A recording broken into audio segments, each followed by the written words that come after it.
একটা অন্ধকার ঘরে টেবিলের ওপর বসে একজন কাটাকুটি খেলছে।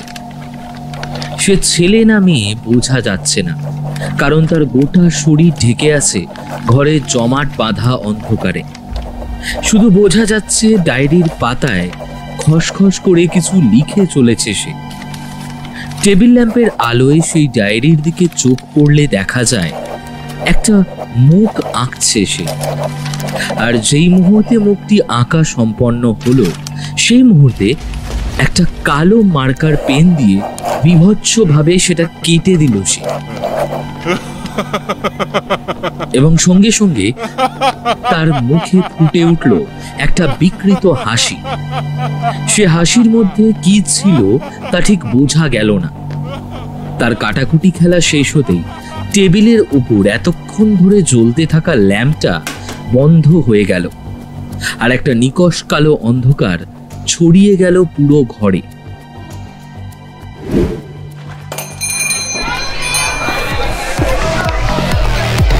আসুন স্যার, আসুন আসুন madam, welcome.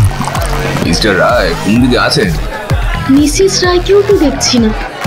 Sir sir ma'am আসলে ওই দিকে রয়েছেন, উনি মিডিয়াদের হ্যান্ডেল করছেন। আপনারা পার্টি এনজয় করুন না, স্ন্যাক্স থেকে ড্রিঙ্কস সবকিছুর ব্যবস্থাই রয়েছে।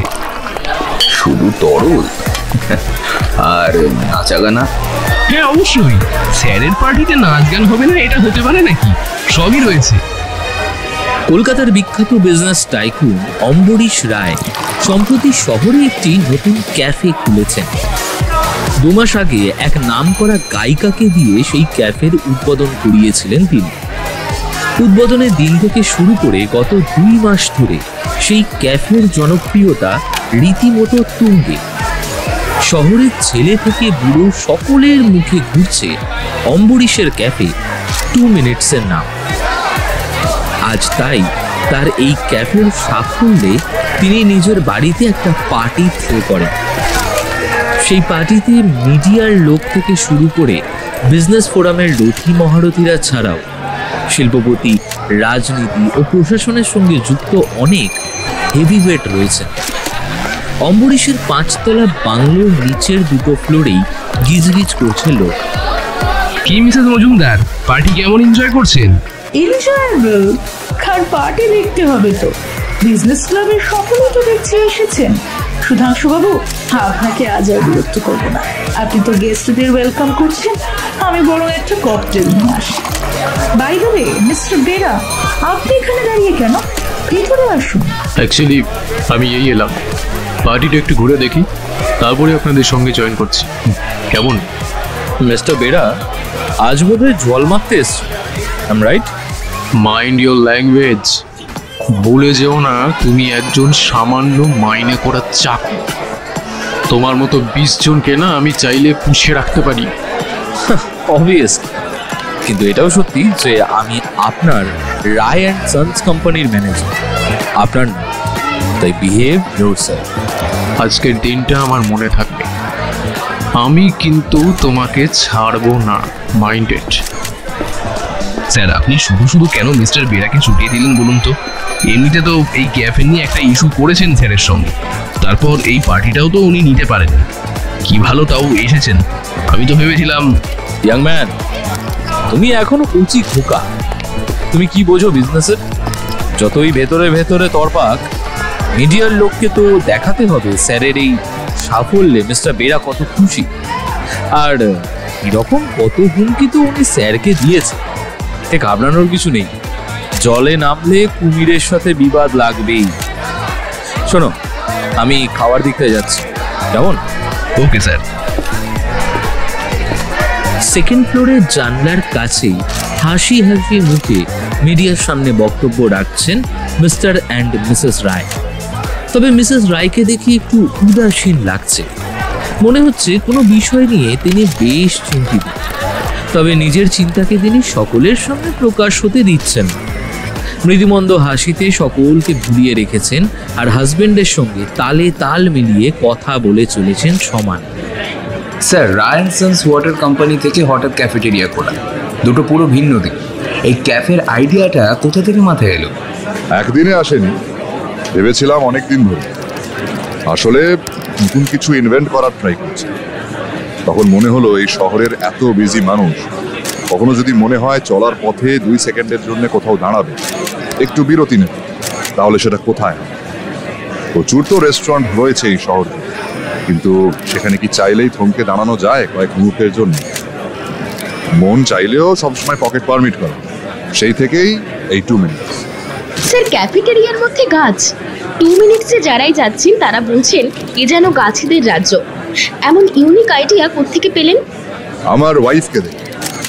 একজন পুরুষ যখন ক্লান্ত শরীরে বাড়ি ফেরেন, তখন তার মনে হয় এমন একজন মানুষ যে একটু ছায়ার মতো তাকে ঘিরে থাকে। তো আমরা পুরুষরা আমাদের ওয়াইফের মধ্যে সেই ছায়াটা পাই, কিন্তু একজন স্ত্রী, সে কোথায় গিয়ে আশ্রয় নেয়? অবশ্যই প্রকৃতির বুকে, কারণ প্রকৃতি হলো সকলের মা। সেখান থেকেই ক্যাফেটাকে এমনভাবে ডেকোরেট করেছি যেন একটু সুশীতল গাছের ছায়া থাকে। স্যার, আপনার সাফল্যের পেছনে কে আছে? অবশ্যই একটা নারী। সে স্ত্রী হতে পারে, মা হতে পারে, মেয়েও হতে পারে। How sweet. বুঝতেই পারছি ম্যামের কথা বলছেন। মিডিয়ার এই কথায় মিস্টার অ্যান্ড মিসেস রায় গদগদ মুখে একটা স্মাইল দিলেন।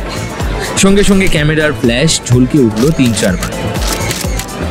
ছবির পর্ব শেষ হলে মিস্টার রায় আকাশ আর অহনাকে ডেকে বললেন, তোমরা একটু মিডিয়ার দিকটা হ্যান্ডেল করো, কেমন? আমি আর তোমাদের মা একটু হাঁপিয়ে উঠেছি। ওকে পাপা। বাবা, তুমি ওদিকে যাও, আমরা এদিকটা দেখছি। বেশ, আমি তাহলে গেস্টদের অ্যাটেন্ড করি। একটু এগিয়ে গিয়ে তিনি আবার 2 পা পিছিয়ে এলেন। তারপর মিসেস রায়কে কানে কানে কিছু একটা বললেন। কথাটা শুনে মিসেস রায়ের চোখে বিদ্যুৎ খেলে গেল। ওদিকে রাত বাড়ার সঙ্গে সঙ্গে পাল্লা দিয়ে বেড়ে চলল মিউজিক আর গেস্টদের ভিড়। সবকিছু একসঙ্গে সামলাতে সামলাতে হাঁপিয়ে উঠল অভিজিৎ, সুধাংশু আর অহনা। বনি, পাপা কোথায়? বাবা তো এখানেই ছিল। স্যারকে কিন্তু বেশ কিছুক্ষণ হলো দেখছি না। এই তো ম্যাম, বলছি স্যার কোথায়? অম্বরীশ তো এখানেই ছিল। তোমরা একটু দাঁড়াও, আমি দেখছি। স্যারকে তো সকলেই খুঁজছে। আসলে এখন একটা অ্যানাউন্সমেন্ট করার ছিল। 10টা 30 একটা গুরুত্বপূর্ণ অ্যানাউন্সমেন্ট করার ছিল অম্বরীশের, কিন্তু 10টা 40-এও তার পাত্তা নেই। চারিদিকে খোঁজ রব পড়ে গেল। মিসেস রায় তখন মিউজিক বন্ধ করতে বললেন। ঠিক সেই সময় তাদের বাড়ির পুরনো চাকর অবনী হন্তদন্ত হয়ে সিঁড়ি দিয়ে নিচে নেমে এল। নিচে এসেই সে উপস্থিত সকলকে উদ্দেশ্য করে বলল, আমি একটু আগে ওই কালো ছায়াটা দেখেছি। কালো ছায়াটা উপরে আছে। ওহ, সেই একই কথা আবার শুরু করলো অবনীদা। অবনীদা, তুমি একটু ওপরে যাও, এখানে মিডিয়া আছে, প্লিজ। হ্যাঁ কাকা, আমারও মনে হয় তোমার এর মধ্যে না থাকাটাই ভালো। কেন তোমরা বিশ্বাস করছো না বৌমা? কারণ আপনার বয়স বেড়েছে, তাই। ফুটবলে আজকাল আর কিছু হয় না। বেশ, তবে দেখবে চলো লাইব্রেরির কাছে আছে কিনা। ইন্টারেস্টিং। চলো আমরা একটা ভিডিও ফুটেজ করব। হয়ে গেল। মিডিয়া একটা মুখরোচক হেডলাইন পেল। ভুতুরে ছায়ার কথা শুনে সকলে হাসাহাসি করলেও ভূত নিয়ে বাঙালির আগ্রহের শেষ নেই। তাই মিডিয়ার লোক থেকে শুরু করে প্রত্যেকে অবনী কাকার কথা শুনে 2 তলা থেকে 3 তলার দিকে উঠে যেতে থাকলেন। 3 তলায় গিয়ে লাইব্রেরি রুমের কাছে এসে অবনী বললেন, এই লাইব্রেরি রুমের কাছে আমি কালো ছায়াটা দেখেছি। কিন্তু এখন কোথায়? আঙ্কেল, আমি অবনীদাকে বুঝিয়ে বলেছি। প্লিজ বোঝাও। 1 সেকেন্ড। আঙ্কেল, লাইব্রেরির মধ্যে থেকে একটা আওয়াজ আসছে না? অভিজিৎ কান পাতল। কই, কিছু না তো। চলো নিচে চলো। কিন্তু একবার দেখলে হতো না? হতে পারে অম্বরীশ ভেতরেই আছে। হ্যাঁ ম্যাম, স্যার তো অনেক সময় লাইব্রেরিতে অফিসের পেপারস রাখেন, আমি দেখেছি। কিন্তু দেখে তো মনে হচ্ছে ঘরটা বন্ধ। অভিজিৎ ঘরটা ধাক্কা দিতে থাকে। ভেতর থেকে যেন কেউ ঘরটা বন্ধ করে রেখেছে। অনেকবার ধাক্কা দেওয়ার পরেও যখন ভেতর থেকে কোনো আওয়াজ, সারা শব্দ আসে না, তখন সকলের কথায় অভিজিৎ দরজাটা ভেঙে ফেলে। দরজাটা খুলতেই সবাই আঁতকে উঠল। আকাশ বাঁ হাতে চোখ ঢেকে নিল। অহনা ঝুপড়ে কেঁদে ফেলল, আর মিসেস রায় অজ্ঞান হয়ে পড়ে গেলেন। ঘরের মেঝেতে পড়ে আছে অম্বরীশের নিথর দেহটা।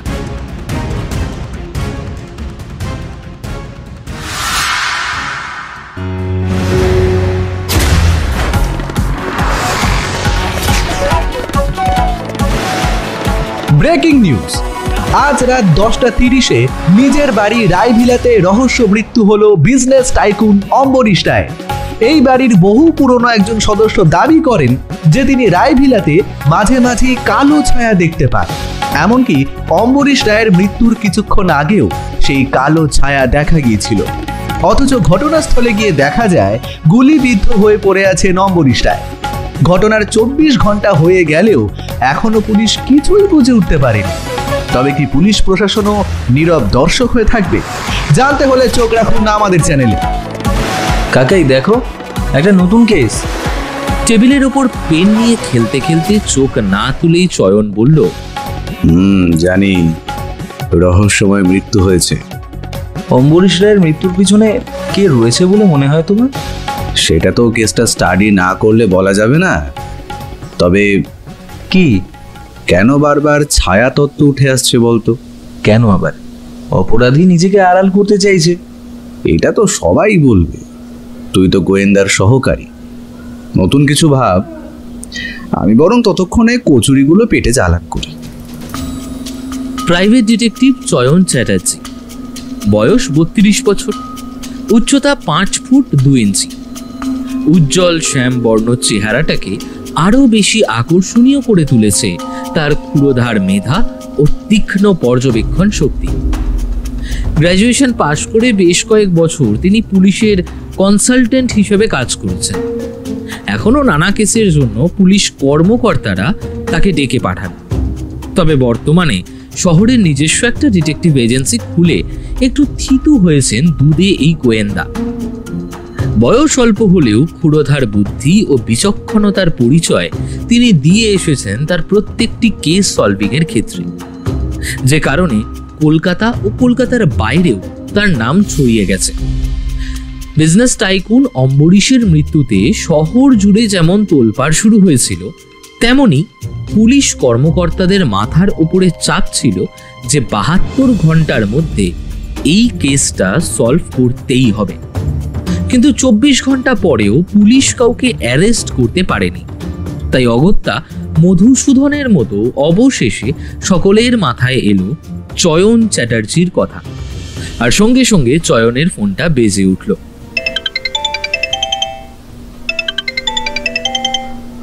ইয়েস, চয়ন চ্যাটার্জি স্পিকিং। হ্যাঁ অফিসার, বলুন। ওকে ওকে, আমি যাচ্ছি। ফোন রাখার পর একটু মুচকি হাসি খেলে গেল চয়নের মুখে। কি হলো? কার ফোন? অফিসার অভিষেক বর্মন ফোন করেছিলেন। মিস্টার রায় মার্ডার কেসে আমাদের সাহায্য চাইছে। তবে রেডি হয়নি? দাঁড়া, আগে আর দুটো কচুরি কিনে আন। খালি পেটে তো বুদ্ধি খোলে না। তাছাড়া কখন আবার খেতে পাবো তার তো ঠিক নেই। তুই বরং ড্রয়ার থেকে টাকাটা নিয়ে আর গোটা কত কচুরি নিয়ে আয় তো। ওখানে গেলে তো ওরা কিছু খেতে দেবে নাকি? যদি না দেয় আমি কি তখন পেটে গামছা বাঁধবো? না না না, যা বলছি তাই কর। আগে খাবো, তারপরে তদন্ত হবে। পাপাই হেসে উঠল। তুমি পারো। উপর উপর রাগ দেখালেও পাপাই জানে চয়নের এই normal look, food lover nature, funny and lovable language এই প্রফেশনে কতটা কাজে লাগে। চয়ন যে একজন গোয়েন্দা সেটা কেউ চট করে ভেবেই উঠতে পারে না। বলা ভালো, অপরাধীরা তাকে খুব একটা আমল দেয় না, বড় সাধারণভাবে আর সেই অবসরে কাজ হাসিল করে ফেলে চয়ন। খাওয়া দাওয়া শেষ করে চয়ন তার একমাত্র ভাইপো তথা সহকারী পাপাইকে নিয়ে ঢুকলো থানায়।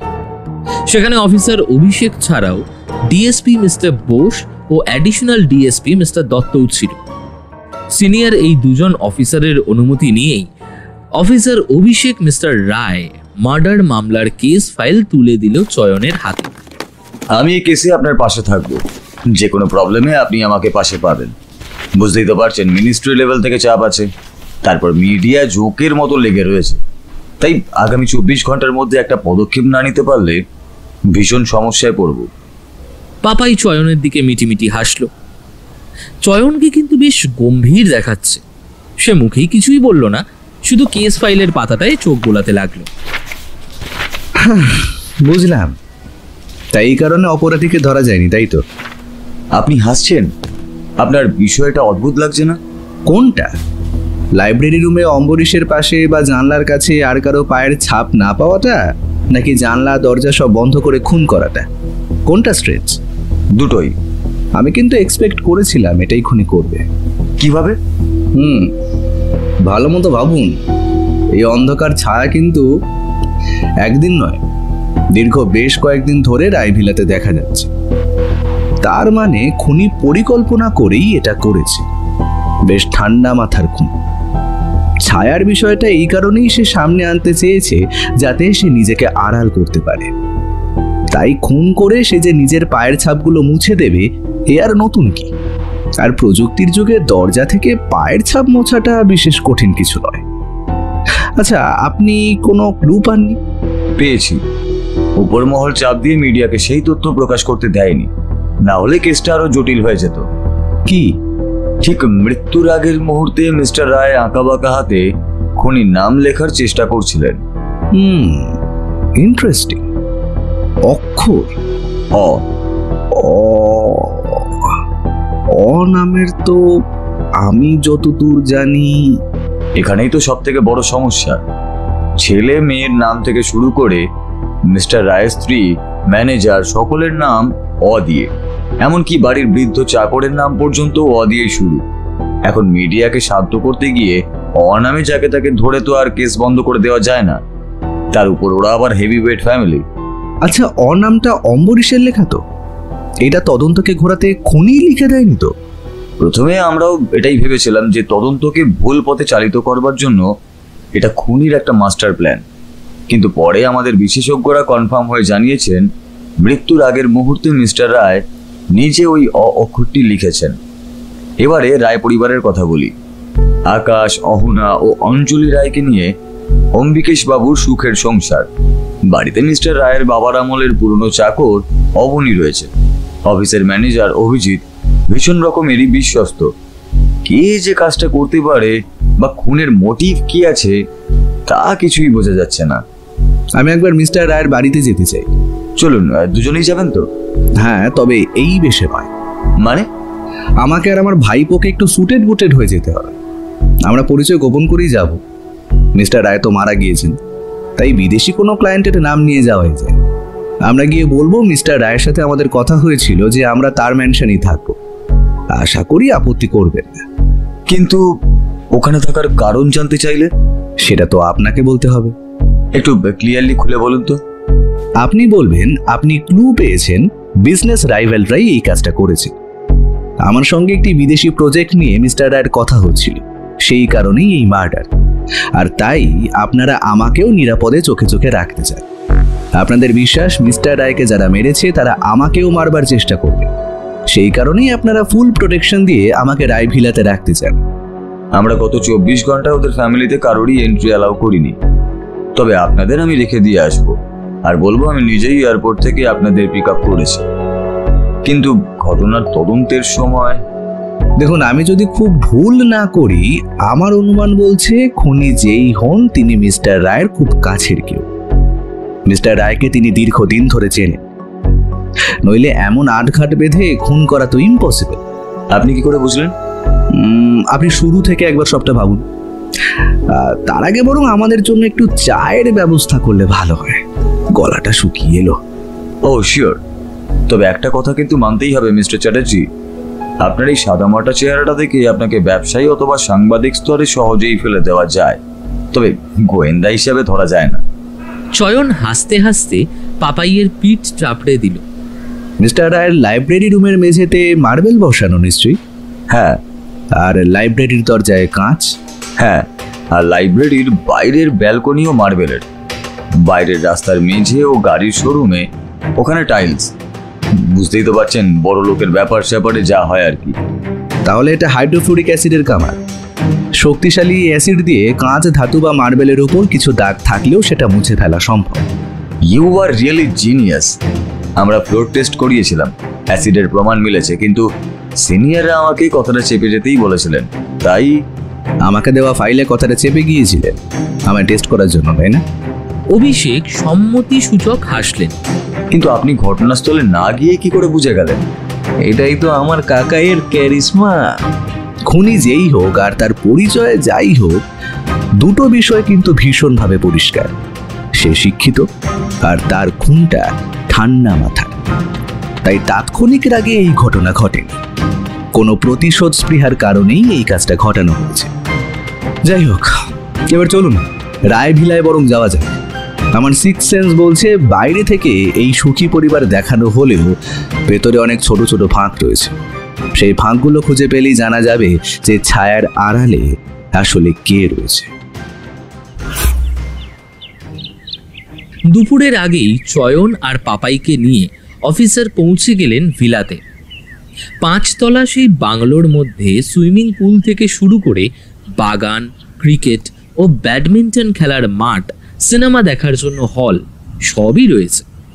মিসেস রায়ের সঙ্গে অভিষেক চয়ন চ্যাটার্জির পরিচয় করিয়ে দিলেন।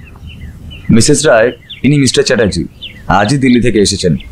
মিস্টার রায়ের সঙ্গে একটি নতুন প্রজেক্ট নিয়ে সপ্তাহখানেক আগেই ওনার পরিচয় হয়েছে। এই প্রজেক্টের কারণেই মিস্টার রায়ের খুন বলে আমাদের অনুমান। তার মানে আপনি বলতে চাইছেন বিজনেসের রাইভালরা এই কাজ করতেই পারে? আপনার কি মনে হয়? আমি কিছুই বুঝতে পারছি না। তবে ওর একজন রাইভাল ছিল যার নাম সত্যবেরা, কিন্তু ওনার নাম তো স দিয়ে শুরু। আর অফিসার বলছিলেন অ দিয়ে কিছু লিখে গিয়েছেন মিস্টার রায়। অ দিয়ে নামের প্রতি না ওর একটা ফ্যাসিনেশন ছিল। ছেলে মেয়ে সকলের নাম অ দিয়ে রেখেছে। আমার বিয়ের আগের নাম ছিল কাকলি, উনি বিয়ের সময় নাম চেঞ্জ করে রাখেন অঞ্জলি। মিসেস রায়, মিস্টার চ্যাটার্জি আমাদের এই কেসের বিষয়ে সাহায্য করতে বেসিক্যালি ওনার ও মিস্টার রায়ের সাথে তার প্রজেক্ট নিয়ে কথা বলতেই এখানে এসেছেন। উনি এই মোমেন্টে আমাদের টার্ম কার্ড, আবার অপরাধীর নেক্সট টার্গেটও বলতে পারেন। তাই আমরা চাইছি উনি এখানেই থাকুন। বেশ, আপনারা যেটা ঠিক মনে করবেন করুন, কিন্তু মিস্টার চ্যাটার্জি আপনার কথা কিন্তু আমায় বললেন না। আসলে প্রজেক্টটা ভীষণ রকম কনফিডেন্সিয়াল ছিল তাই। তবে আমি কিন্তু আপনাদের বিয়ের বিষয়টা জানি। বিয়ের কথা উঠতেই মিসেস রায়ের সুন্দর হাসি মুখটা কেমন যেন চুপসে গেল, যেন মনে হলো কেউ জোঁকের মুখে নুন দিয়েছে। তবে পর মুহূর্তেই নিজেকে সামলে নিয়ে একটু হাসলেন মিসেস রায়। অফিসার, অম্বরীশের জন্য উনি বন্ধু হয়ে এত করছেন, আমার তো করাই উচিত। কিন্তু ওনার লাইফের রিস্ক বলছেন, এইটাই কিন্তু আমাকে একটু ভাবাচ্ছে। বাদ বাকি যখন যেভাবে বলবেন আমি হেল্প করতেই পারি, কোনো অসুবিধে নেই। আমি শুধু চাই খুনি ধরা পড়ুক, শাস্তি পাক। আপনি চিন্তা করবেন না ম্যাডাম, আমাদের বিজনেস অ্যাসোসিয়েশনের সাথে এই নিয়ে কথা হয়েছে। বিজনেসের রাইভেল যদি হয়ে থাকে তবে তার বিরুদ্ধে কড়া স্টেপ নেওয়া হবে। যাই হোক, এবার বরং আসল কথায় আসি। এ হলো ছোটু, আমার পার্সোনাল সেক্রেটারি। আমরা দুজনেই আছি, আর লাগেজ বলতে আমার এই ট্রলি, ব্যাস। গেস্টরা এলে সেকেন্ড ও ফার্স্ট ফ্লোরেই থাকেন। আমরা ফ্যামিলি মেম্বাররা থার্ড ফ্লোরে থাকি। ফোর্থ ফ্লোরটা ইউজ হয় না। ফিফথ ফ্লোরটা একটা মাল্টিপ্লেক্স সিনেমা হল করা। কিন্তু আপনি আমাদের ফ্যামিলি মেম্বার কাম ফ্রেন্ডস, আপনি থার্ড ফ্লোরে থাকলে আমাদের কিন্তু কোনো অসুবিধে নেই। থ্যাঙ্কস। ফার্স্ট ফ্লোরের ডাইনিং হলে যখন কথাবার্তা চলছিল তখন একজন পরিচারিকা মিসেস রায়কে কিছু ইশারা করলেন। মিসেস রায় সেটা দেখে বললেন, লাঞ্চ টাইম হয়ে গেছে মিস্টার চ্যাটার্জি, আপনার সেক্রেটারিকে নিয়ে আসুন। আর অফিসার, আপনাকেও ইনভাইট করছি। অফিসার চলে যেতে চাইছিলেন, কিন্তু চয়নের চোখের ইশারায় ঘাড় নেড়ে রাজি হলেন। তারপর চয়ন, পাপাই ও অভিষেক তিনজনের লিফটে করে চলে গেলেন থার্ড ফ্লোরের ডাইনিং হলে। সেখানেই পরিবারের অন্যান্য সদস্যদের সঙ্গে দেখা হলো। চয়ন দেখলেন মিস্টার রায়ের মৃত্যুতে মিসেস রায়, আকাশ, চাকর অবনী থেকে শুরু করে পরিচারিকারাও সকলের মুখ ভার করে রয়েছে। একটা বিষণ্ণতার ছাপ যেন সকলকে ঘিরে রয়েছে। কিন্তু সবথেকে বেশি শোকগ্রস্ত লাগলো অহনাকে দেখে। অহনা যেন গত 24 ঘন্টায় চোখের পাতা এক করেনি। কেঁদে কেঁদে তার চোখের চারপাশ ফুলে গেছে। মেয়েটাকে দেখে শুধু চয়ন নয়, পাপাইয়েরও মায়া হলো। তবে সেই দুঃখবোধ বেশিক্ষণ টিকলো না, কারণ ডাইনিং হলে যে বিশাল আয়োজন করা হয়েছিল তা মহাভারতের ভীমের পক্ষেই একমাত্র শেষ করা সম্ভব। মাছের টিকিয়া থেকে চিলি ফিশ, মটন কষা থেকে পোলাও, চাটনি, দই, মিষ্টি থেকে শুরু করে ঠান্ডা পানীয় সবই থরে থরে সাজানো। মিসেস রায় টেবিলের এক প্রান্তে বসলেন। আমাদের অসুচ, তাই আমরা আপনাদের সঙ্গে জয়েন করতে পারবো না। ননভেজ তো আমাদের চলবে না, আপনাদের খাওয়া হলে আমরা ভেজ খাবো। মানে এত সব কি আমাদের 3 জনের জন্য? হ্যাঁ, শোকের বাড়ি তো, তাই ওই অল্প কিছু আয়োজন করেছি আর কি। চয়ন পাপাইয়ের কানে কানে বলল, বুঝলি বাপাই, এই নাকি শোকের বাড়ির অল্প আয়োজন। সত্যি এই জন্মে আর বড় লোক হওয়া হবে না। নে শুরু কর। কাকাই এত কেউ না, কিছু তুলে রাখতে বলো। কার্ডস তো মেনটেন করতেই হয়। চয়ন কিছু বলার আগেই অফিসার বলে বসলেন, 3 প্লেট পোলাও আর মটন কষা রেখে সব ফ্রিজে তুলে দিন।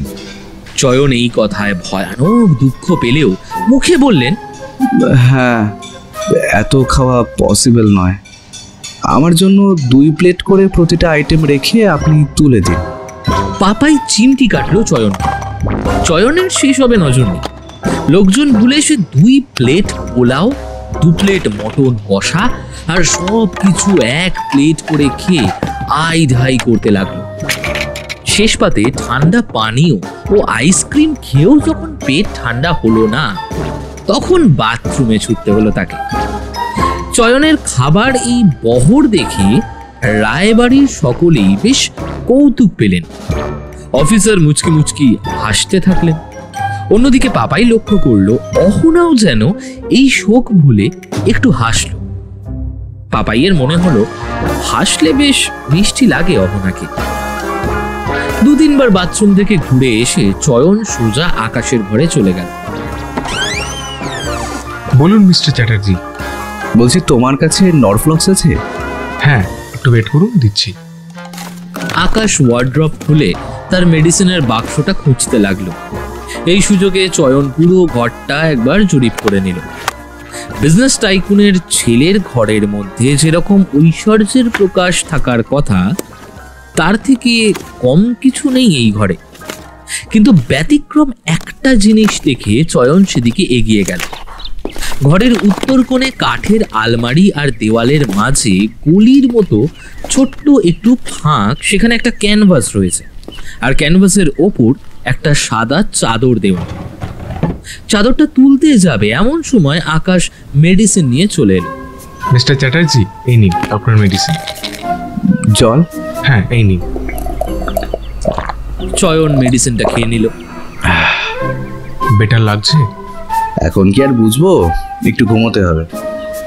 বাই দ্য ওয়ে, তুমি তো ছোটুর বয়সী হবে, তোমার নাম ধরেই ডাকি? আরে হ্যাঁ, নো প্রবলেম। তোমার বুঝি পেন্টিং এর খুব শখ? হ্যাঁ, আমি পেন্টিং করতে খুব ভালোবাসি। বাহ, কিন্তু স্ট্যান্ডটা এরকম লুকিয়ে রাখা কেন? আসলে পাপা পছন্দ করতো না। গত 2 বছর ধরে আমি লুকিয়ে লুকিয়ে এক ওস্তাদজির কাছে আঁকা শিখছি। বেশ তো, এখন তো পাপা নেই, তবে আড়াল করে রেখেছো কেন? আসলে আঁকার হাত এখনো অতটা ভালো হয়নি। মানে আপনাকে আঁকতে গিয়ে অবনীতাকে এঁকে ফেলবো, মানে এমন অবস্থা হয়েছে। এখন বুঝতে পারি পাপা কেন চাননি আঁকা নিয়ে কিছু করি। হয়তো বুঝতে পেরেছিলেন ব্যবসাটাই হবে, তাই বিজনেসের মধ্যে ঢোকাতে চেয়েছিলেন। আচ্ছা, তোমার পাপা নাকি খুব শীঘ্রই একটা উইল করতে চাইছিলেন? কথাটা শুনে আকাশ যেন ভ্যাবাচাকা খেয়ে গেল। হ্যাঁ, এমন কিছু তো শুনিনি। আসলে আমাকে বলেছিলেন যে উনি প্রপার্টির একটা উইল করতে চান। রাত্রে সেই অ্যাসাইনমেন্টটাই করতে চেয়েছিলেন, কিন্তু সেটা তো আর হলো না। তুমি কি জানো উইল করলে তিনি কি কি চেঞ্জ করতেন? নো আইডিয়া, তবে উকিল কাকুর মুখে শুনেছি আমাদের আগের বিলে পাপা সকলকেই সমান ভাগ করে দিয়েছিলেন। হঠাৎ কেন উইল চেঞ্জ করতে চাইলেন হয়তো মা বলতে পারবেন, আমি ঠিক জানি না। হ্যাঁ, হয়তো বুনিও বলতে পারে, ও পাপার খুব ক্লোজ ছিল। আর তুমি?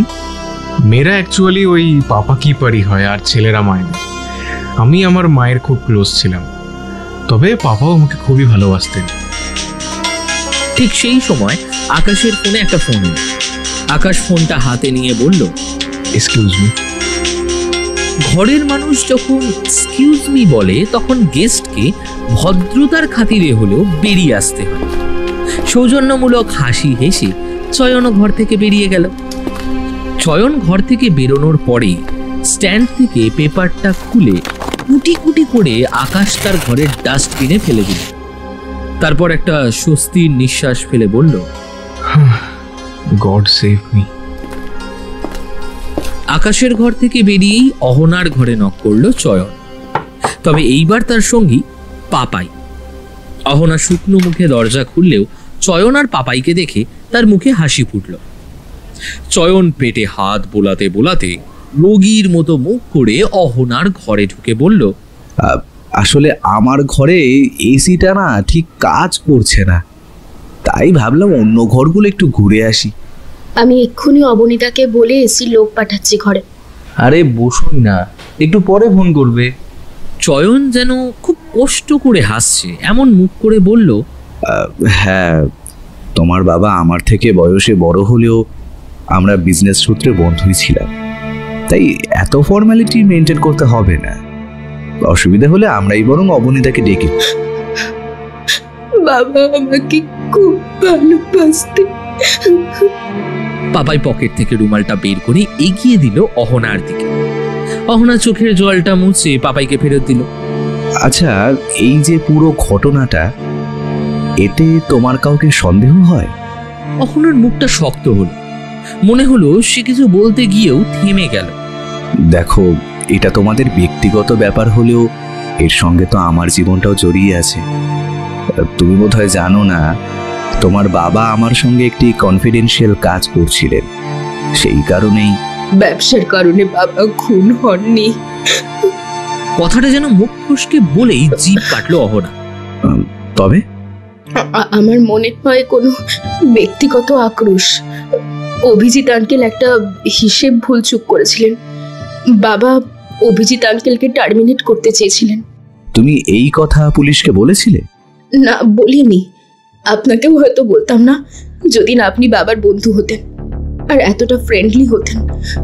তাছাড়া খুনি কে সেটা ধরা তো পুলিশের কাজ। আমার বাবা তো আর এমনিও ফিরবে না। তুমি চাও না অপরাধী শাস্তি পাক? হ্যাঁ, চাই। আমি কর্মফলে বিশ্বাসী। কিছু খারাপ করলে সেটা ফেরত আসবেই, আসতে বাধ্য, যেমন আমি ভোগ করছি এখন। কিছু বললে? আমার মাথা ঠিক নেই, আমি একটু রেস্ট নিই। আচ্ছা, তোমার দাদার সঙ্গে তোমার সম্পর্ক কেমন? ভালোই, দাদা বলে যেমন হয়। তোমার দাদা তো আমার বয়স, আর তোমার বয়স? আমি দাদার থেকে 7 মাসের ছোট। অহনার কথাটা শুনে চয়নের চোখটা গোল হয়ে গেল। সে শান্ত গলায় জিজ্ঞেস করলো, অহনা, তোমার বয়স 20 বছর? হ্যাঁ। তোমার জন্ম তো কলকাতাতেই। হ্যাঁ, কিন্তু আপনি কেন? আসলে আমি শুনেছিলাম তোমার বাবা মানে মিস্টার রায় আসামে গিয়ে বিয়ে করে। হ্যাঁ, দাদা আসামেই হয়েছিল, কিন্তু আমি এখানকার পিজিতে হই। আপনি তো জানেন ব্যবসার অবস্থা খুব একটা ভালো ছিল না। ম্যানেজার পোস্টে ছিলেন তখন। আমার জন্মের পরই শেয়ার মার্কেটে বাবার বেশ প্রফিট হয়, আর সেই টাকাতেই বাবা নতুন ব্যবসা শুরু করেন। আচ্ছা, এই কারণেই বোধহয় তোমার বাবা তোমাকে প্রিন্সেস বলে ডাকতেন। হ্যাঁ, আপনি এটাও জানেন? চয়ন অহনার মাথায় স্নেহ সুলভ ভঙ্গিতে একবার হাত রাখল, তারপর কি বলতে গিয়েও থেমে গেল। চয়নের চোখ পড়ল দেওয়ালের গায়ে ঝোলানো অহনার একটা নিখুঁত পোর্ট্রেটের দিকে। এটা তো তোমার মুখ। বাহ, কে এঁকেছেন? আমার দাদা। অনেক বছর ধরে আঁকা শিখছে বুঝি? এই তো 2 বছর হলো। রুমে এসে অস্থিরভাবে পায়চারি করতে লাগলো চয়ন। একসময় নিজের রুমের টেবিলে অনেকগুলো কলম ঘুরিয়ে ঘুরিয়ে খেলতে লাগলো, যেন মনে হচ্ছিল সে কলম ঘোরাচ্ছে না, একটু একটু করে রহস্যের জট ছাড়াচ্ছে। তারপর পাপাই আসার আগেই বেশ কয়েকটা ফোন করে কিসব নির্দেশ দিল। এই সময় ঘরের বাইরে একটা খুট করে আওয়াজ হতেই ফোনটা রেখে লাফিয়ে ঘরের মধ্যে মরার মতো শুয়ে পড়ল। চোখ বন্ধ অবস্থাতেও চয়ন বুঝতে পারলো কেউ একজন তার ঘরে ঢুকেছে আর ঘরের আশেপাশে উঁকি দিয়ে কিছু খুঁজছে। মানুষটা যখন আতিপাতি করে সব খুঁজছে তখন চয়ন একটু একটু করে চোখ খুলল। চোখ খুলে সে দেখলো গোটা রুম তন্ন তন্ন করে সে কিছু একটা খুঁজে চলেছে।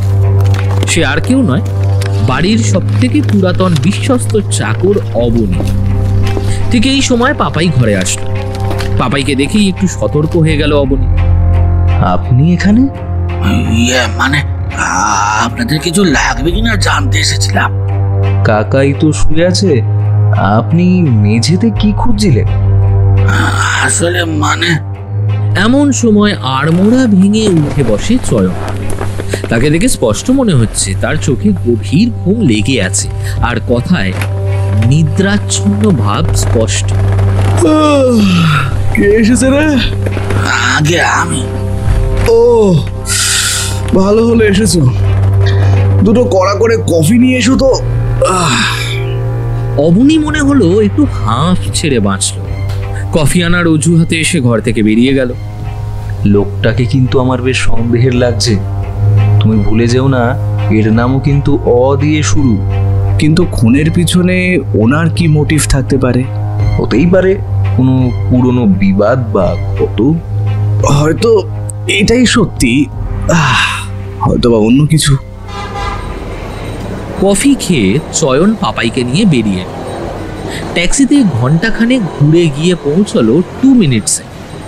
3টে ক্যাপাচিনো অর্ডার করার কিছুক্ষণ পর অভিষেক এলো। অল্প কিছু কথাবার্তা বলেই সে চলে গেল। ঠিক তখনই একটা ওয়েটার কফির বিলের সঙ্গে একটা চিরকুট নামিয়ে দিয়ে গেল। তাতে লেখা, স্যারের খুনের বিষয়ে আমি কিছু বলতে চাই। চয়ন চিরকুটটা পড়ে ওয়েটারকে চোখের ইশারা করে বাইরে দেখা করতে বলল। ক্যাফেটেরিয়া থেকে বেরোনোর পর চয়নরা একটা উবের বুক করলো। ওয়েটার ছেলেটিও সেই উবেরে উঠে বসল। এতক্ষণে চয়ন ছেলেটিকে লক্ষ্য করল।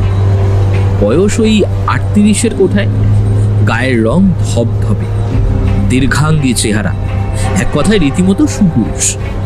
ছেলেটি এসেই টুপিটা খুলে বলল, স্যার আমি পুলিশের কাছেই যেতাম, কিন্তু ভয় করে বড্ড। আপনারা দেখলাম পুলিশ স্যারের সাথে কথা বলছেন। কি বলবে বলছিলে? স্যার আমার নাম বিজন। রায় সাহেব আমার দুর্দশার কথা শুনে দয়া করে এই কাজটি দিয়েছেন। আমি তার নুন খেয়েছি, তাই চাই অপরাধী যেন শাস্তি পায়। তোমার কাকে সন্দেহ হয়? মিসেস রায়কে। ক্যাফেটেরিয়া ওপেনের পর একদিন দুপুরবেলায় তিনি এখানে এসেছিলেন। আমি তখন স্যারের কথা মতো স্যারকে নেভিকার দিতে গিয়েছিলাম। দরজাটা হালকা খুলতেই দেখি দুজনের মধ্যে প্রচন্ড ঝগড়া হচ্ছে। ম্যাডাম স্যারকে বলছেন, I will kill you and die myself. এছাড়া সুধাংশু স্যারের সঙ্গেও স্যারের একদিন তুমুল ঝগড়া হয়, তবে কি বিষয় নিয়ে সেটা আমি জানি না। ম্যাডামের সঙ্গে ঝগড়াটা তুমি নিজের কানে শুনছো?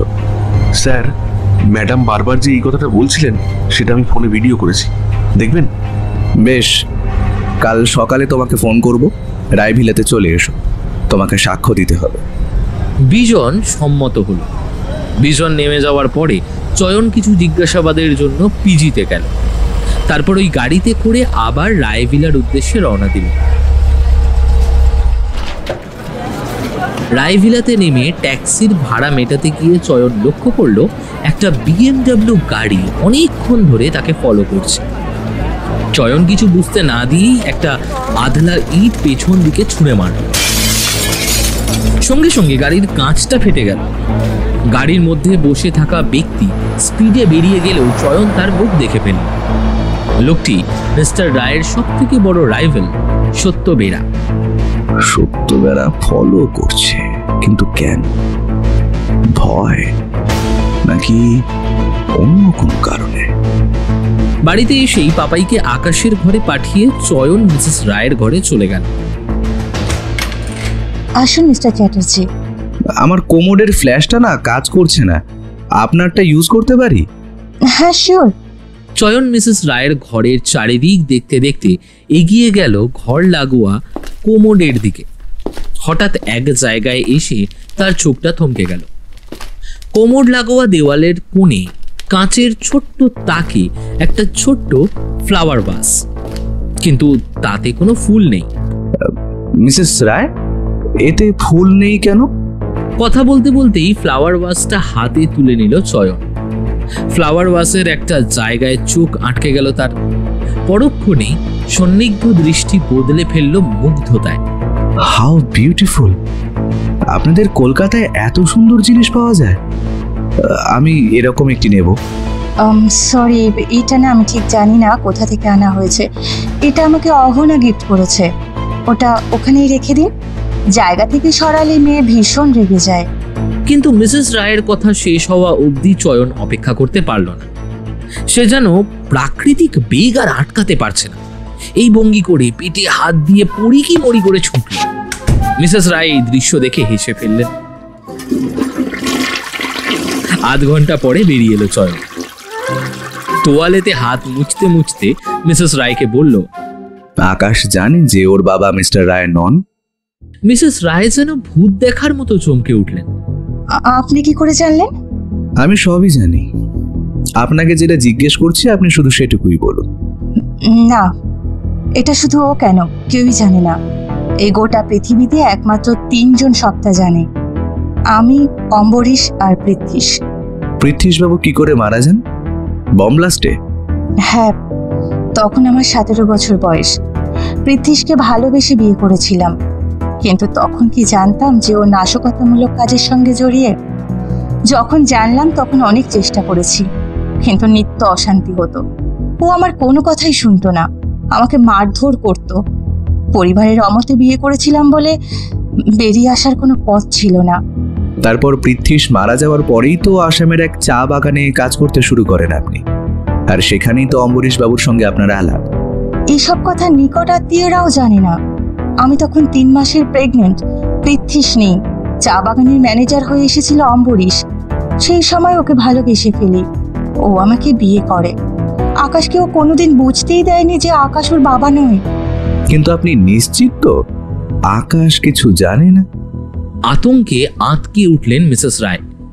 সেদিন রাতে ডিনার সেরে আরাম কেদারায় পিঠ এলিয়ে শুয়ে পড়ল চয়ন। পাপাই উদ্বিগ্ন স্বরে বলল, তোমার খাওয়ার ঘুম হলে এবার আমাকে একটু বলবে প্লিজ, এখানে কি হচ্ছে? আমি যে কিছু বুঝতে পারছি না। ধীরে বৎস, ধীরে। তোমাকে যেটা বলেছিলাম সেই কাজটা করেছো? পাপাই পকেট থেকে বেশ কতগুলো টুকরো টুকরো কাগজ বের করল। আধ ঘন্টা ধরে চেষ্টা করে কাগজগুলো আঠা দিয়ে মেলানো হলো। তারপর দেখা গেল কাগজের মধ্যে অম্বরীশ রায়ের মুখ আঁকা, আর সেটা কালো মার্কার পেন দিয়ে ক্রস করা। কাল দুপুর 12টার মধ্যে এই নাটকের জবনিকা পতন হবে।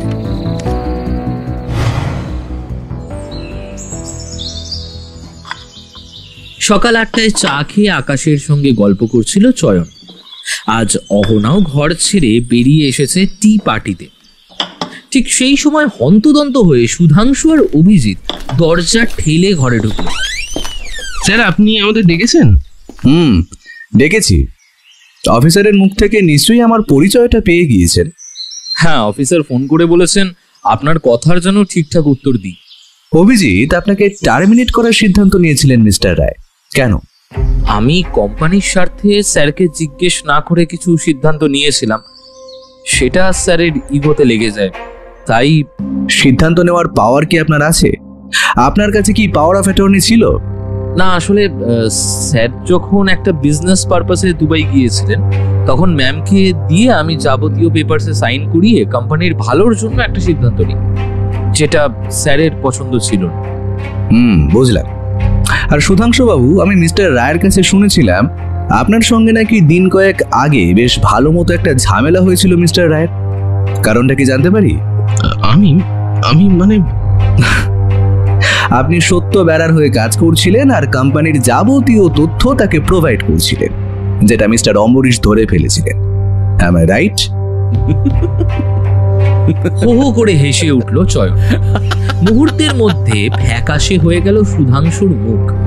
ঠিক সেই মুহূর্তে অফিসার অভিষেক বেশ কয়েকজন পুলিশ কনস্টেবল নিয়ে ঘরে ঢুকলেন, আর তার সঙ্গে সঙ্গে সেখানে উপস্থিত হলো মিসেস রায়, আকাশ আর অহনা ও অবনী। সুধাংশু পালাবার চেষ্টা করলো, কিন্তু চয়ন বলল, পালানোর চেষ্টা করো, কোনো লাভ হবে না সুধাংশু বাবু, কারণ পুরো বাড়িটাই পুলিশ প্রোটেকশনে ঘেরা রয়েছে। চয়ন সবার দিকে মুখ ঘুরিয়ে বলা শুরু করলো, হ্যাঁ তাহলে শুরু করি। মিস্টার রায় মৃত্যুর আগে অ লিখে যান। এই অ দিয়ে নাম হওয়া প্রত্যেকটি মানুষ তার পরিবারের, এবং প্রত্যেকটি মানুষের নির্দিষ্ট মোটিভ রয়েছে এই খুনের পেছনে। মিস্টার চ্যাটার্জি, এবার কিন্তু আপনি বাড়াবাড়ি করছেন, বন্ধুত্বের সীমা আপনি লঙ্ঘন করছেন। ম্যাডাম, উনি একজন ডিটেকটিভ, উনি যা করছেন তার সবটাই ওনার প্রফেশন। ঘরের মধ্যে যেন একটা বোমা পড়ল, সকলে ওর মুখ চাওয়াচাই করতে লাগলো। অভিজিৎ, যিনি সাম্প্রতিককালে মিস্টার রায়ের উপরে ছড়ি ঘোরাতে শুরু করেছিলেন, ঘোড়া ডিঙিয়ে ঘাস খাচ্ছিলেন তিনি। অবশ্য যেটা একদমই পছন্দ ছিল না মিস্টার রায়, তাই তিনি অভিজিৎকে টার্মিনেট করার সিদ্ধান্ত নেন। খুন করার জন্য এটা যথেষ্ট বড় মোটিভ। আর মিসেস রায় ইদানিংকালে আপনার সঙ্গে অভিজিৎ বাবুর ঘনিষ্ঠতা নিয়ে মিস্টার রায়ের মনে একটা সন্দেহ তৈরি হয়েছিল, যে কারণে আপনাদের মধ্যে বিবাদ হয় এবং আপনি অম্বরীশ বাবুকে খুন করার হুমকি দেন। চয়নের কথাটা শেষ হতেই মাটিতে ধপ করে বসে যায় মিসেস রায়। তিনি চিৎকার করে ওঠেন, না না, এটা মিথ্যে, কোনো অবৈধ সম্পর্ক নয়। আমি অম্বরীশকে ভালোবাসি, বিশ্বাস করুন, আমি কিচ্ছু করিনি। মিস্টার চ্যাটার্জি একেবারেই সত্যি বলছেন, সন্দেহটা আমার প্রথম থেকে ছিল। সেই কারণেই তো তুমি মিসেস রায়ের ফ্লাওয়ার ভাসের মধ্যে সিসিটিভি ক্যামেরা রেখে দিয়ে এসেছিল, না?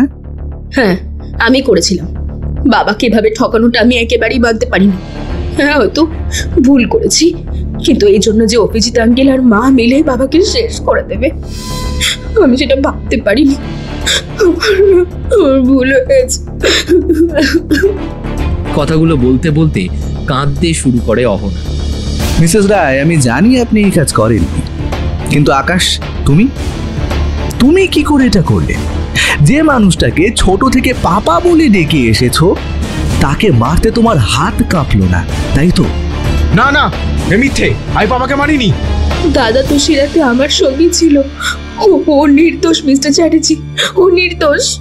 তবে নিজের বাবার পোর্ট্রেট এঁকে সেটা ক্রস করেছিলে কেন?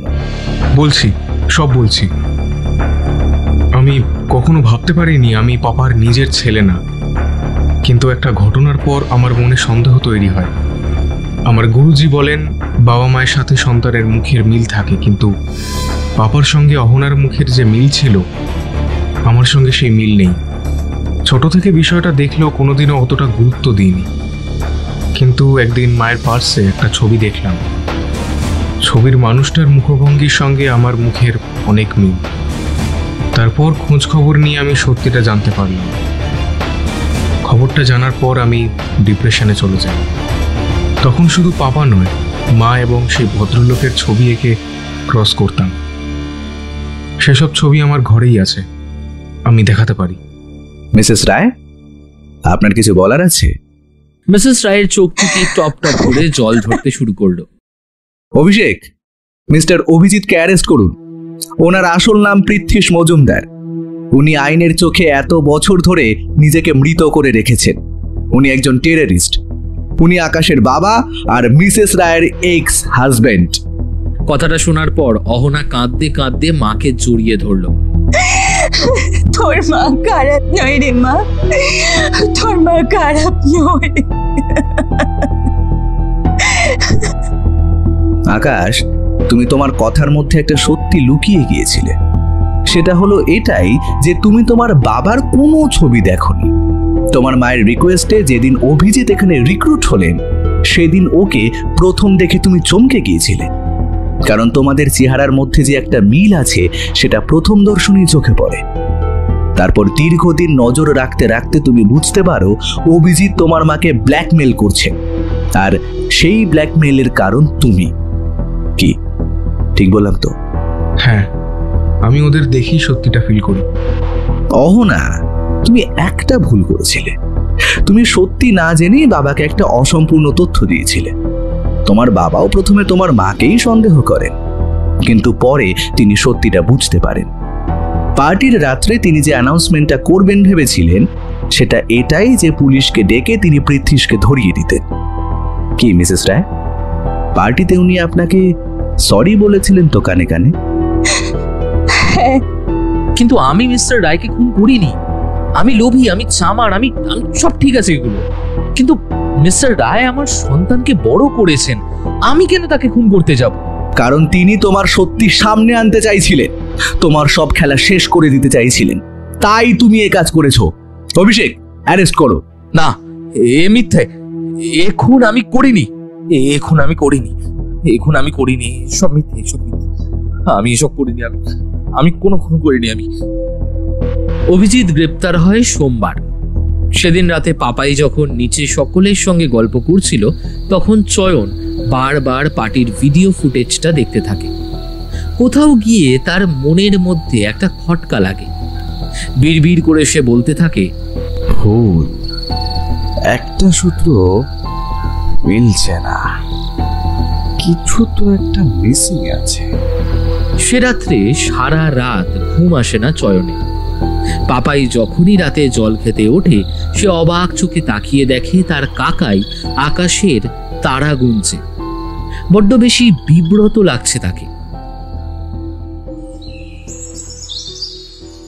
মঙ্গলবার খবরের কাগজের পাতায় পাতায় ফলাও করে লেখা বেরোয়, গোয়েন্দা চয়ন চ্যাটার্জির নেতৃত্বে পশ্চিমবঙ্গ পুলিশ মিস্টার রায় হত্যাকাণ্ডের সমাধান করে ফেলেছে। এতদিন পর অম্বরীশ রায়ের লেখা অক্ষরটি সহ অভিজিতের ছবি ফলাও করে দেওয়া হলো পাতায় পাতায়। মিসেস রায়ের অনুরোধে আরো 2 দিন চয়ন আর পাপাই রায় ভিলাতে থাকতে রাজি হলো। মঙ্গলবার একটু বেলা করে ঘুম থেকে উঠল চয়ন। বেডটিতে সবে মুখ দিয়েছে অমনি পাপাই আজকের খবরের কাগজটা এনে ফেলল চয়নের সামনে। পেপারের অলেখা দেখে চয়নের চোয়াল শক্ত হয়ে গেল। সে এই প্রথম সব লোভনীয় খাবার ছেড়ে ছুটে গেল বাইরে। তারপর ঘন্টাখানেকের মধ্যেই ফিরে এলো। রায়ভিলাতে এসেই মিসেস রায়কে বললেন, আপনার কাছে ক্ষমা চেয়ে নিচ্ছি, আজকে দুপুরের লাঞ্চটা একটু করতে দেরি হবে, কিন্তু একটা গুরুত্বপূর্ণ কাজ, ওটা আজ না সারলেই নয়। কি ব্যাপার ভাইয়া, ক্যাফেটেরিয়ার সব লোকজনকে ডেকেছো, ডিজে পার্টির সব লোকজনকেও ডেকেছো, কেন সব তো মিটেই গেল? পৃথ্বীশ কি স্বীকার করেছেন? আশ্চর্য ভাই, বড় বড় টেররিস্ট অ্যাটাকের কথা স্বীকার করে নিচ্ছে, অথচ বারবার একই কথা, আমি খুন করিনি। তবে বিশ্বাস যে খুব শীঘ্রই স্বীকার করবে। করবে না মানে? কারণ ও খুন করেনি। আমি যখন কেস ফাইল পড়তে গিয়েছিলাম তখন আমি অলেখাটা সেভাবে দেখিনি, কিন্তু আজ সকালে সব খবরে যেভাবে অলেখাটা জুম করে বের হয়েছে তাতে আমার সবটা ক্লিয়ার হয়ে গেল। তাছাড়া অভিজিৎ যে পৃথ্বীশ সেটা তো মিস্টার রায় জানতেন, তাহলে প না লিখে অ লিখলেন কেন? প্লিজ মিস্টার চ্যাটার্জি একটু গুছিয়ে বলুন। আচ্ছা মিসেস রায়, আপনি বলুন তো, খুনের সময় অভিজিৎ কোথায় ছিলেন? প্রত্যক্ষদর্শী থেকে শুরু করে সকলেই বলেছেন তিনি পুরো সময়টা নিচে ছিলেন। তাহলে 3 তলায় খুনটা হলো কি করে? তবে কে কাকাই? আগে অলেখাটা ভালো করে দেখ, এই ধাঁধার মধ্যেই উত্তর রয়েছে। সবাই অলেখাটার দিকে ভালো করে তাকিয়ে দেখল। অয়ের শেষ দিকটা যেন কেমন একটা এঁকে বেঁকে লেখা। হ্যাঁ, এতদিন না খেয়াল করিনি, মনে হচ্ছে যেন অটা একটু বাঁকা। চয়ন, এটা কি? এটা? হ্যাঁ, এটা আসলে অ নয়, এটা একটা স। মিস্টার রায় স লিখেছিলেন, কিন্তু সেই মুহূর্তে তার শেষ নিঃশ্বাস পড়ে আর হাতটা বেঁকে যায়। আর বাড়ির সিংহভাগ মানুষের নাম অ দিয়েই হওয়ায় সবাই অ ভাবতে শুরু করে, কিন্তু একটু ভালো করে দেখলেই বোঝা যায় এটা অ নয়, স। তবে সত্যবীর আর সুধাংশু মিলে? না না না, কাল সারা রাত ধরে আমি ফুটেজ দেখেছি। খুনের সময় সুধাংশু, সত্যবেরা এবং অভিজিৎ 3 জনেই নিচেই ছিল। ছিল না শুধু একজন। কে? একজন যে ডিজে পার্টির ছদ্মবেশে এসেছিল, কিন্তু তাকে ঢুকতে দেখা গেলেও বেরোতে দেখা যায় না। এই তার ছবি। একে খুব চেনা চেনা লাগছে কাকাই। এই চেহারাটা একটু জুম করলেই সবাই বুঝতে পারবে। তবে যদিও পরচুলা পরে এসেছে, ক্যাফে ও ডিজে পার্টির সকলকেই বলছি, আপনারা দেখুন তো, দেখে চেনেন? সেই মুহূর্তে চয়নের চোখ পড়ল ক্যাফের একজন ওয়েটার উসখুস করছে। চয়ন সকলের অলক্ষ্যে দৌড়ে গিয়ে তার হাত ধরল। কোথায় চললে? কৃতজ্ঞতার ঋণটা পরিশোধ করে দিয়ে যাও। চয়ন লোকটাকে টানতে টানতে সকলের সামনে নিয়ে এলো। তারপর বলল, এই হচ্ছে নাকি মিস্টার রায়ের খুনি। বিজন? এ তো একজন ওয়েটার। ওয়েটার নয়, এই সেই কালো ছায়া। কালো টুপি আর কালো হুডি পরে যে ঘরময় ঘুরে বেড়াতো, শুধু একজনকে টার্গেট করবে বলে। তদন্তকে ভুল পথে চালিত করার জন্য মিসেস রায়ের সম্পর্কে ভুল ইনফরমেশন যে আমাকে দিয়েছিল, সেই লোক যে ক্রমাগত মিস্টার রায়কে ব্ল্যাকমেল করত সম্পত্তির অর্ধাংশ তাকে দেওয়ার জন্য। মিস্টার রায় সেই প্রস্তাবে রাজি না হওয়ায় তাকে খুন করে দেয়। কিন্তু এর নাম তো বিজন। না, ওর আসল নাম সঞ্জয়, সঞ্জয় রায়। এর আরো একটা পরিচয় আছে, এনার বাবার নাম লেট প্রভাস রায়। প্রভাস রায় তো আমার শ্বশুর মশাইয়ের নাম। আসলে আইনের বেড়াজাল টপকে আপনার শ্বশুরের আরো একটা সম্পর্ক ছিল, আর সেই সম্পর্কের জাত সন্তান সঞ্জয়। অম্বরীশ বাবু প্রথমে এটা জানতেন না, তাই সঞ্জয়কে বিশ্বাস না করে তাকে তাড়িয়ে দেয়। কিন্তু পরে যখন সঞ্জয়ের কথার সত্যতা জানতে পারেন, তখন 2 মিনিটস নামের ক্যাফেটা সঞ্জয়ের নামে দিতে চেয়েছিলেন। না, ও আমাকে কিচ্ছু দিতে চায়নি। হ্যাঁ, এটাই সত্যি। কিন্তু লোভ যাকে ঘিরে ধরে তার তর সইবে কেন? এই কারণেই উকিলের সঙ্গে মিস্টার রায় আলোচনা করেন নিজের বাবার নামে কলঙ্ক না ছড়িয়ে সততার পুরস্কার হিসেবে এই ক্যাফেটা তোমাকে দিতে চাইছিলেন। এমনকি ওনার উকিলের সাথে উনি এই নিয়ে আলোচনাও করেন, কিন্তু তুমি সময়টাই দিলে না। আর এই কারণেই মৃতদেহের পাশে এত পেপার, এত পেন পড়ে থাকার পরেও উনি রক্ত দিয়ে তোমার নামটা লিখে যেতে চেয়েছিলেন, কারণ আইনত স্বীকৃতি না পেলেও তুমি তার ভাই। অভিষেক, অ্যারেস্ট করো ওকে। তোর মতো কুলাঙ্গার ভাইদের জন্যই লোকে বলে ভাই কখনো আপন হয় না, ভায়াত হয়। কিন্তু কাকাই, অবনী কাকা সেদিন কি খুঁজছিল? তুই এখনো ওই নিয়েই পড়ে আছিস? অবনী কাকা তার দোক্তার কৌটোটা এই ঘরে রাখতে, ওটাই খুঁজতে এসেছিলেন। শোন, জীবন মানেই রহস্য, কিন্তু তার মানে এই নয় তুই সবকিছুতেই রহস্য খুঁজবি। সবাই হো হো করে হেসে উঠল।